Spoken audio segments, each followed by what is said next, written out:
بنی اسرائیل کی ایک عورت حضرت موسیٰ علیہ السلام کی خدمت میں حاضر ہو کر عرض کرتی ہے، اے اللہ کے نبی، مجھ سے بہت بڑا گناہ سرزد ہو گیا ہے اور میں نے اللہ جل وعلا کی بارگاہ میں توبہ بھی کر لی ہے، آپ دعا کیجئے کہ اللہ جل وعلا میری توبہ قبول فرما لے۔ حضرت موسیٰ علیہ السلام نے فرمایا، تیرا گناہ کیا ہے؟ اس نے عرض کیا، اے اللہ کے نبی، مجھ سے زنا سرزد ہوا ہے جس سے میرے ہاں بچہ پیدا ہوا اور میں نے اس بچے کو بھی قتل کر دیا۔ حضرت موسیٰ علیہ السلام نے ارشاد فرمایا، اے فاسقہ فاجرہ عورت، یہاں سے چلی جا، کہیں تیری نحوست کی وجہ سے آسمان سے آگ نازل ہو کر لوگوں کو جلا نہ دے۔ محترم احبہ، وہ عورت وہاں سے پریشان ہو کر چلی جاتی ہے۔ اتنے میں حضرت جبریل امین نازل ہوتے ہیں اور فرماتے ہیں، اے موسیٰ علیہ السلام، اللہ جل وعلا ارشاد فرماتا ہے کہ توبہ کرنے والی اس عورت کو آپ نے واپس کیوں بھیج دیا؟ کیا آپ نے اس سے زیادہ برائی والا کوئی نہیں دیکھا؟ حضرت موسیٰ علیہ السلام نے ارشاد فرمایا، اے جبریل، اس سے زیادہ شر والا کون ہو سکتا ہے؟ یعنی زنا بھی کیا اور بچے کو قتل بھی کر دیا، اس سے بڑا گنہگار کون ہو سکتا ہے؟ حضرت جبریل امین نے فرمایا، اے موسیٰ، اس زنا کرنے والی عورت اور چھوٹے بچے کو قتل کرنے والی عورت سے بھی بڑا گنہگار وہ شخص ہے جو جان بوجھ کر نماز چھوڑتا ہے۔ اللہ اکبر۔ محترم احبہ، امام محمد بن احمد ذہبی علیہ رحمہ، جن کا انتقال 748 ہجری میں ہوا، انہوں نے اس روایت کو اپنی کتاب القبائر میں نقل کیا ہے۔ میرے دوست، میرے بھائی، غور کرنا اس بات پر، تو جو غصے میں آ کر اکثر کہہ دیا کرتا ہے کہ جانے یہ مصیبتیں کیوں آ جاتی ہیں، یہ تکلیفیں کیوں آتی ہیں، یہ پریشانیاں مجھ پر کیوں آتی ہیں؟ بھائی آخر میں نے گناہ ہی کون سا کیا ہے؟ میں نے کسی پر ظلم نہیں کیا، کسی کا حق نہیں مارا، کون سا قتل کیا ہے میں نے، کون سا زنا کیا ہے میں نے؟ ارے نادان، تیری فجر قضا ہو گئی اور تو کہتا ہے تو نے کون سا جرم کیا ہے؟ تو نے غفلت کی وجہ سے عشاء کی نماز قضا کر دی اور پھر بھی کہتا ہے یار میں نے گناہ کون سا کیا، یہ تکلیفیں کیوں آتی ہیں، یہ مصیبتیں کیوں آتی ہیں؟ تیرا اللہ ارشاد فرما رہا ہے، اے موسیٰ، زنا کرنے والی عورت اور ایک چھوٹے بچے کو قتل کرنے والی عورت سے بڑا گنہگار آپ نے نہیں دیکھا؟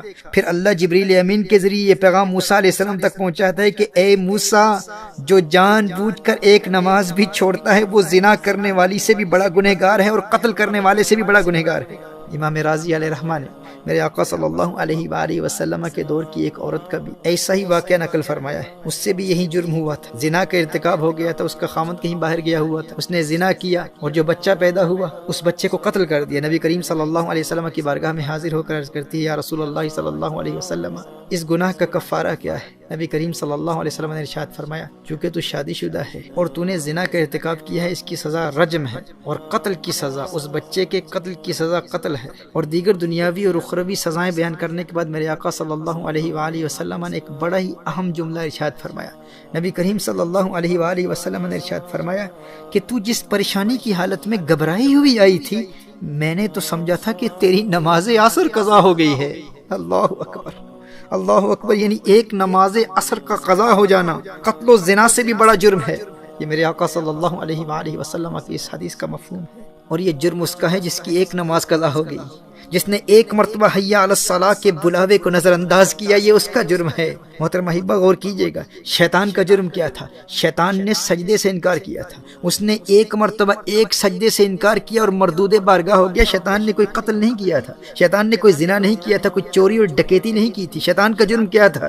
شیطان کا جرم یہی تھا، اللہ جل وعلا نے سجدے کا حکم ارشاد فرمایا، اس نے ایک مرتبہ انکار کیا، ہمیشہ ہمیشہ کے لیے مردود بارگاہ ہو گیا۔ اور یہاں ایک مسلمان کو بار بار سجدوں کے لیے بلایا جاتا ہے، 5 مرتبہ حی علی الصلاۃ، حی علی الفلاح کے ذریعے اللہ جل وعلا کی طرف سے حکم دیا جا رہا ہے، لیکن اسے اللہ جل وعلا کے حکم کی پرواہ ہی نہیں۔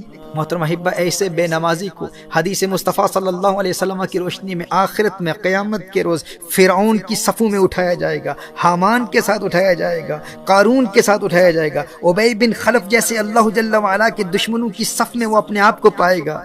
اس سے بڑھ کر ذلت اور رسوائی کی بات کیا ہو سکتی ہے کہ انسان خود کو مسلمان کہہ رہا ہے اور آخرت میں جب اٹھایا جاتا ہے تو اپنے آپ کو اللہ کے دشمنوں کی صفوں میں پاتا ہے۔